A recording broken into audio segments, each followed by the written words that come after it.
మన team India England టీంతో 4వ టీ20 మ్యాచ్ ఆడేందుకు సిద్ధమయ్యారు. అండ్ ఈ 4th టీ20 మ్యాచ్ బ్రిస్టోల్ వేదికగా జరగబోతుంది. సో ఈ మ్యాచ్ యొక్క టైమింగ్స్ కూడా సేమ్ 3rd టీ20 మ్యాచ్ లానే, అంటే నైట్ 10 PM మ్యాచ్ స్టార్ట్ అవుతుంది. అయితే ఈ మ్యాచ్ అనేది ఆబ్వియస్లీ మన టీమిండియాకు డూ ఆర్ డే మ్యాచ్. అంటే సిరీస్ పాయింట్ ఆఫ్ వ్యూలో చూసుకుంటే మన వాళ్ళు ఇంకెలానో సిరీస్కి గెలవలేరు, బట్ సిరీస్ని డ్రా చేసుకునే అవకాశం ఉంది. పర్టికులర్గా మన టీమిండియా బ్యాక్ టు బ్యాక్ 2 సిరీస్లు ఓడిపోవడం చాలా రేర్ థింగ్. గతంలో ఎప్పుడో 2018-19 టైంలో ఒకసారి జరిగింది. మన వాళ్ళు బ్యాక్ టు బ్యాక్ 2 టీ20 సిరీస్లు ఓడిపోయారు. సో ఇంత రోజు మ్యాచ్లో ఓడిపోతే మళ్ళీ మన టీమిండియా అలాంటి రికార్డ్ని రిపీట్ చేసినట్టు ఉంటుంది. At the same time England team వైపు నుంచి చూసుకుంటే వాళ్ళు ఈ మ్యాచ్లు గెలిస్తే రికార్డ్ క్రియేట్ చేస్తారు. ఇప్పటివరకు ఇంగ్లాండ్ టీం మన టీమిండియా మీద ఒక బయలాటరల్ టీ20 సిరీస్ కూడా గెలవలేదు. సో ఇంత ఇంగ్లాండ్ టీం అయితే ఈ రోజు మ్యాచ్లో గెలిస్తే వాళ్ళైతే మన టీమిండియా మీద ఒక సరికొత్త రికార్డ్ని క్రియేట్ చేసినట్టు అవుతుంది. బట్ ఎనివే ప్రస్తుతానికి ఈ సిరీస్ రిజల్ట్ కంటే మన టీమిండియా కంబ్యాక్ చాలా ఇంపార్టెంట్.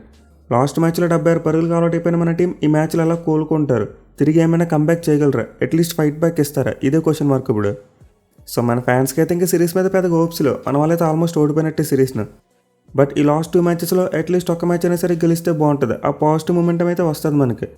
మళ్ళీ Shreyas Iyer as a captain ఒక విజయం కూడా అందుకోలేదు ఇంకా మన టీమిండియా తరపున. సో వాళ్ళు సిరీస్ని డ్రా చేసుకోలేకపోయినా ఇప్పుడు విన్ అయితే చాలా ఇంపార్టెంట్. డెస్పరేట్గా ఉన్నారు ఒక విజయం కోసం. అయితే ఈ మ్యాచ్లో కూడా మన టీమిండియాకి విజయం అంత సులువుగా ఏముండదు. ఇంగ్లాండ్ టీం చాలా స్ట్రాంగ్గా కనిపిస్తున్నారు.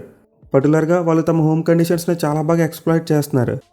బట్ ఎనివే మన టీమిండియాకి కాస్త పాజిటివ్ ఏంటంటే మ్యాచ్ ఆడ్ బై పిచ్. అంటే హిస్టారికల్గా చూసుకుంటే ఈ బ్రిస్టోల్ వికెట్ అనేది కొంతవరకు బ్యాటింగ్ మంచిగా అనుకూలిస్తుంది. At the same time boundary dimensions చూసుకున్నా కాస్త ఫేవర్గా ఉంటాయి. అంటే స్ట్రైట్ బౌండరీస్ కాస్త షార్ట్గా ఉంటాయి.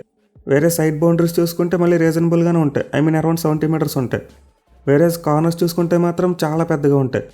అంటే mid wicket, covers, third man, అలాగే ఫైన్ లెగ్, ఈ 4 చోట్ల కూడా బౌండరీస్ అయితే చాలా పెద్దగా ఉంటాయి.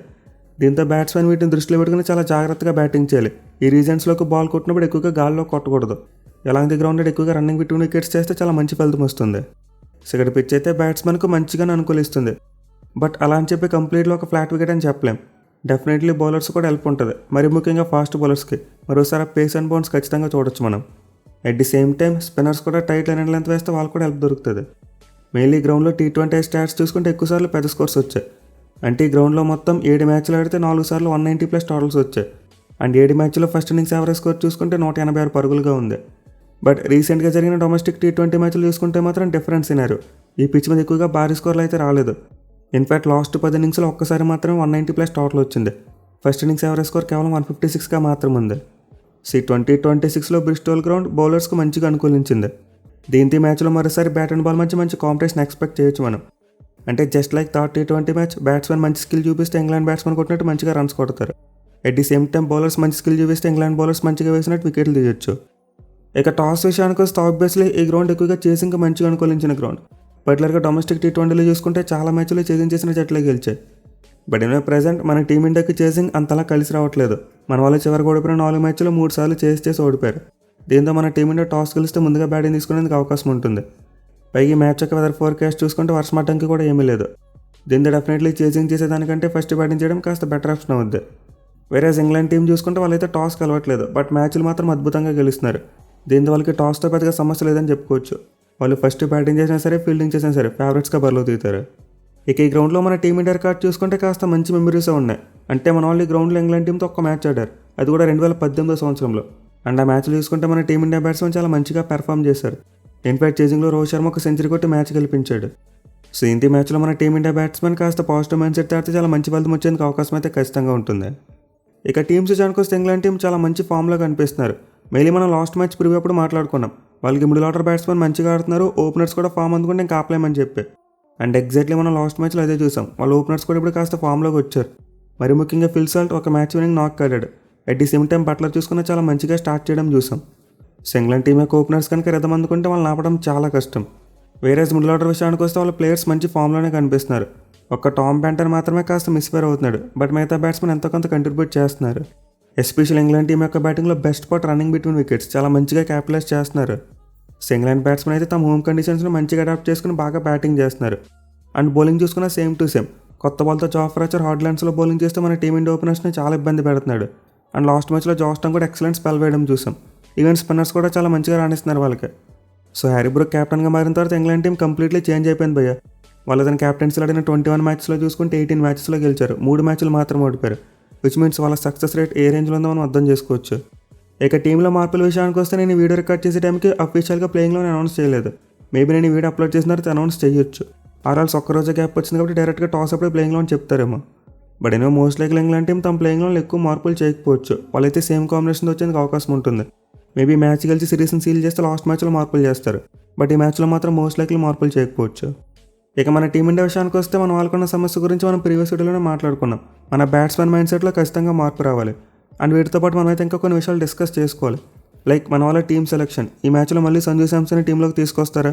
ఎందుకంటే అతను ఏ బేసిస్ మీద పక్కన పెట్టారు, 3 మ్యాచ్లు ఫెయిల్ అని చెప్పి పక్కన పెట్టేశారు. అండ్ ఇప్పుడు సేమ్ అలాంటి పరిస్థితి మిగతా బ్యాట్స్మెన్ కూడా వచ్చింది. I mean Ishan Kishan, Shreyas Iyer and Tilak Varma వీళ్ళు కూడా కంటిన్యూస్గా ఫెయిల్ అవుతున్నారు. మరి వీళ్ళని పక్కన పెట్టేస్తారా? అట్ ది సేమ్ టైం ఆ బ్యాటింగ్ లైనప్ ఎక్కువ మంది లెఫ్ట్ హ్యాండర్స్ ఉన్నారు. ఇది కూడా మనకి కాస్త సమస్యగా మారుతుంది.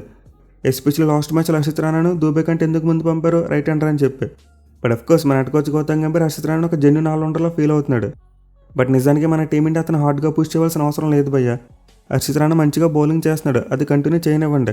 అంతేగాని ఒకప్పుడు ఇర్ఫాన్ పఠాన్ ఎలా అయితే తగలేసారో అలా తగలేసే ప్రయత్నం చేయకండి అతన్ని.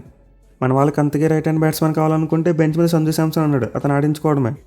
బట్ ఎనివే ఈ T20 ఫార్మేట్లో సేమ్ టైప్ ఆఫ్ బ్యాట్స్మెన్ ఎక్కువగా ఉండడం పెద్ద సమస్య కాదు భయ్య. ఐ మీన్ మీరు ఇంగ్లాండ్ టీంనే తీసుకోండి. వాళ్ళకి టాప్ 7లో చూసుకుంటే రైట్ హ్యాండర్స్ 5 ఉన్నారు, లెఫ్ట్ హ్యాండర్స్ కేవలం 2 ఉన్నారు. వేరేజ్ మన టీమిండియాకి చూసుకుంటే సంజు ఆడిస్తే టాప్ 7లో 2 రైట్ హ్యాండ్ బ్యాట్స్మెన్ ఉంటారు. అండ్ ఈ పాయింట్ ఆఫ్ వల్ల మన వాళ్ళు కూడా మ్యాచ్లు గెలవచ్చు. ఇన్ఫాక్ట్ లాస్ట్ మ్యాచ్లో కూడా టాప్ 7లో మన వాళ్ళు 2 రైట్ హ్యాండ్ బ్యాట్స్మెన్ ఆడించారు. ఐ మీన్ హర్షిత్ను దూబే కంటే ముందు పంపారు. దీంతో మనకి టాప్ 7లో 2 రైట్ హ్యాండ్ బ్యాట్స్మెన్ ఉన్నట్టే కదా. So left right combination definitely ఇంపార్టెంటే. బౌలర్స్ని కన్ఫ్యూజ్ చేస్తుంది అది. బట్ అది ఉంటేనే మ్యాచ్ గెలుస్తామనడం మాత్రం నిజంగా ఒక ఫూలిష్నెస్ అవుద్ది. మనకు కావాల్సిన స్కిల్స్ మంచిగా ఉన్న ప్లేయర్స్, పర్టికులర్గా T20 ఫార్మేట్లో. సో మన వాళ్ళ దగ్గర ఎక్కువ మంది లెఫ్ట్ హ్యాండ్ బ్యాట్స్మెన్ ఉన్నప్పటికీ చాలా వరకు మంచి స్కిల్స్ ఉన్న బ్యాట్స్మెన్. మన వాళ్ళకున్న ప్రాబ్లం వల్ల మైండ్ సెట్ ఒక్కటే. ఎక్కువగా 6లు మరియు 4ల ద్వారా రన్స్ కొట్టాలనే మైండ్ సెట్ బాగా బ్యాక్ ఫైర్ అవుతుంది. ఎస్పెషల్ ఓపెనర్స్ ఇద్దరు కూడా బ్యాట్ ఓపడం మీద ఎక్కువగా ఫోకస్ పెడుతున్నారు. బోత్ అభిషేక్ మరియు వైభవ్ సూర్యవంశీ ఇద్దరు కాస్త అప్రోచ్ మార్చుకుంటే బాగుంటుంది. అట్లీస్ట్ ఇద్దరిలో కాస్త ఒక్కరైనా కాస్త సెన్సిబుల్గా బ్యాటింగ్ చేస్తే బాగుంటుంది. ఇంగ్లాండ్ పిచెస్ మీద న్యూ బాల్తో జాఫర్ ఆర్చర్ లాంటి బౌలర్ని ఫేస్ చేయడం చాలా కష్టం. దీని తెలియక అతనికి కాస్త రెస్పెక్ట్ ఇచ్చి సర్వ్ అవ్వడానికి ట్రై చేయాలి. అండ్ దాని తర్వాత కావాలనుకుంటే 4th ఓవర్ నుంచి యాక్సలరేట్ చేసుకోవచ్చు మనం. సో పిచ్ ఫ్లాట్గా ఉండి బ్యాటింగ్ అనుకూలించిందంటే ఖచ్చితంగా మన ఓపెనర్స్ దున్నేస్తారు. కానీ ఇక్కడ సమస్య ఏంటంటే ఇంగ్లాండ్ పిచెస్ అంత ఫ్లాట్గా ఉండవు. స్టార్టింగ్లో పిచ్ అనేది పేస్ బౌలర్స్కి చాలా మంచిగా అనుకూలిస్తుంది. దీంతో మన ఓపెనర్స్ కాస్త సెన్సిబుల్ బ్యాటింగ్ చేయాలి. వేరేస్ మిడిల్ ఆర్డర్ విషయానికి వస్తే మనకున్న సమస్యల గురించి ప్రీవియస్ వీడియోలో డిస్కస్ చేసుకున్నాం. మెయిన్లీ ఇషాన్ కిషన్ మరియు శ్రేయస్ అయ్యర్ వీళ్ళిద్దరూ చాలా ఇంపార్టెంట్. వీళ్ళిద్దరైతే సిచ్యువేషన్ దగ్గర ఆడాలి, తమ వికెట్స్కి ప్రైస్ పెట్టుకోవాలి. అండ్ నేను ఆబ్వియస్లీ తిలక్ వర్మ, శివం దుబే అండ్ అక్షర్ పటేల్ వీళ్ళు కూడా ఇంపార్టెంటే. మెయిన్ ఆఫ్ లైట్ చూసుకుంటే అక్షర్ పటేల్ బాల్తో మంచిగా రాణిస్తున్నాడు కానీ బ్యాట్ అంతా చెప్పుకోదగ్గ పెర్ఫార్మెన్స్ ఇవ్వట్లేదు. అండ్ దూబే చూసుకున్నా కాస్త ఆట్ అండ్ కోల్. ఇక తిలక్ వర్మ గురించి తెలిసిందే కదా, చాలా స్ట్రగుల్ అవుతున్నాడు. మేలా స్పిన్ బౌలింగ్ అసలు ఆడలేకపోతున్నాడు. So all of the sudden మన టీమిండియా బ్యాటింగ్లో అయితే అన్నీ కూడా సమస్యల్లా కనిపిస్తున్నాయి. బట్ ఒక మంచి బ్యాటింగ్ వికెట్ ఎదురైతే మాత్రం ఇవన్నీ పక్కపోతాయి, మన బ్యాట్స్మెన్ మళ్ళీ ఫామ్లోకి వచ్చేస్తారు. వేరేస్ బౌలింగ్ విషయానికి వస్తే పేస్ బౌలింగ్ పర్వాలేదు, మంచిగా వేస్తున్నారు. బట్ స్పిన్ బౌలింగే చాలా వరకు బ్యాక్ ఫైర్ అయిపోతుంది. గత 2 మ్యాచ్లు కూడా మన టీం ఓడిపోవడానికి స్పిన్ బౌలింగ్ ఒక మెయిన్ రీజన్గా మారింది. ఎస్పెషల్ వరుణ్ చక్రవర్తి ఆ T20 వరల్డ్ కప్ దగ్గర నుంచి చూసుకుంటే అతని ఫామ్ చాలా డిప్ అయిపోయింది భయ్య. ఏమాత్రం ఎఫెక్టివ్గా బౌలింగ్ చేయలేకపోతున్నాడు. బట్ ఎనివే ప్రజెంట్ మన టీంకి బౌలింగ్లో చేంజెస్ చేసేందుకు స్కోప్ కనిపించట్లేదు. అంటే బెంచ్ మీద చూసుకుంటే ఎవరు ఉన్నారు, రవి బిష్ణోయ్, పరిస్థితి కృష్ణ ఉన్నారు. దీంతో టీంలోకి తీసుకొచ్చి ఆడించే స్కోప్ అయితే మనకు లేదు. మెయిన్లీ పేస్ బౌలర్స్ విషయంలో అసలు మార్పు చేయకపోతేనే బెటర్. 3 పేసర్స్ కూడా మంచిగానే వేస్తున్నారు. సో మనకి డిఫరెన్స్ తీసుకురావాల్సింది వరుణ్ చక్రవర్తి. అతను ఫామ్ అందుకుంటే మన బౌలింగ్ మంచిగా క్లిక్ అవుద్ది. అదర్వైజ్ ఒక 2-3 ఓవర్లు మన వాళ్ళు చెత్తగా బౌలింగ్ చేస్తున్నారు అండ్ అక్కడే మ్యాచ్ పోతుంది. ఇక టీంలో మార్పులు చూసుకుంటే ఆబ్వియస్లీ మన వాళ్ళు చేస్తే బ్యాటింగ్లోనే చేస్తారు. ఐ మీన్ సంజు శాంసన్ వెనక్కి తీసుకొస్తారేమో చూడాలి. మెయిన్లీ గత మ్యాచ్లో మన వాళ్ళు ఓడిపోయిన తర్వాత క్రౌడ్ అయితే గట్టిగా అరిచారు. వీ వాంట్ సంజు అని చెప్పి స్టేడియంలో అరిచారు. అలాగే గౌతమ్ గంభీర్ బస్సు ఎక్కుతున్న టైంలో కూడా అరిచారు. సో లాస్ట్ మ్యాచ్ అయిపోయిన తర్వాత అయితే మన హెడ్ కోచ్ గౌతమ్ గంభీర్ సంజు శాంసన్ గురించి చెప్పాడు. అంటే మాకు సంజు శాంసన్ T20 వరల్డ్ కప్లో ఫినామినల్గా పెర్ఫామ్ చేశాడు, అతను ఒక గొప్ప ప్లేయర్ అని చెప్పి పొగిడాడు. But at the same time players యొక్క ఫామ్ కూడా ఇంపార్టెంట్, అది కూడా చూడాలని చెప్పాడు. మాకు అల్టిమేట్గా కావాల్సింది రిజల్ట్స్, దానికి తగ్గట్టు ప్లేయింగ్ లోన్ కాంబినేషన్ పెట్టుకుంటామని కూడా మెన్షన్ చేశాడు. అలాగే గంభీర్ మరియు శాంసన్ మధ్య జరిగిన కాన్వర్సేషన్ వీడియో కూడా ఒకటి బాగా వైరల్ అయింది. అండ్ దీని గురించి కూడా గంభీర్ క్లారిటీ ఇచ్చాడు. మా ఇద్దరి మధ్య ఏం జరిగింది అది పర్సనల్, ఎవరికి బయటికి చెప్పాల్సిన అవసరం లేదన్నట్టు మాట్లాడాడు. ఎట్ ది సేమ్ టైం ఈ సిరీస్లో మళ్ళీ సంజు శాంసన్కి అవకాశం ఇవ్వచ్చన్నట్టు కూడా కొంతవరకు ఇండైరెక్ట్గా మాట్లాడాడు. సో ఇంత మరోసారి మన టీం మేనేజ్మెంట్ సంజు శాంసన్కి అవకాశం ఇస్తారేమో చూడాలి. ఎస్పెషల్ అతను టీంలోకి తీసుకొస్తే ఎలా తీసుకొస్తారన్నది కూడా చాలా ఇంట్రెస్టింగ్ ఉంటుంది. అంటే వైభవ్ సూర్యవంశీని పక్కన పెడతారా, లేకపోతే ఇషాన్ కిషన్ ఆర్ తిలక్ వర్మ ఇద్దరు ఎవరిని పక్కన పెడతారో చూడాలి. ఆర్ఎల్స్ దుబే ప్లేస్లో కూడా ఏమైనా సంజు శాంసన్ తీసుకొస్తారేమో చూడాలి. సో ప్రస్తుతానికి కూడా పరిస్థితులు బట్టి చూసుకుంటే ఒకవేళ సంజు శాంసన్ టీంలోకి వస్తే ఎవరి ప్లేస్లో వస్తాడో చెప్పలేం. అలాగే ఏ పొజిషన్లో బ్యాటింగ్ చేస్తాడో కూడా చెప్పడం చాలా కష్టం. కానీ అల్టిమేట్గా మనకు కావాల్సింది ఏంటంటే ఎవరి టీంలోకి వచ్చినా రాకపోయినా సరే మన టీం మంచిగా పెర్ఫామ్ చేయాలి. మన వల్ల ఇది 4th T20 మ్యాచ్లో కంబ్యాక్ అవ్వాలి. మ్యాచ్ గెలవకపోయినా సరే కనీసం పోరాట పడమ చూపించాలి. సో లెట్స్ హోప్ ఈ మ్యాచ్లో మన టీమిండియా కంబ్యాక్ ఇచ్చి వరుస పరాజయాలకి ఫుల్ స్టాప్ పెట్టాలని చెప్పి కోరుకుందాం. Thank you for watching. Have a nice day.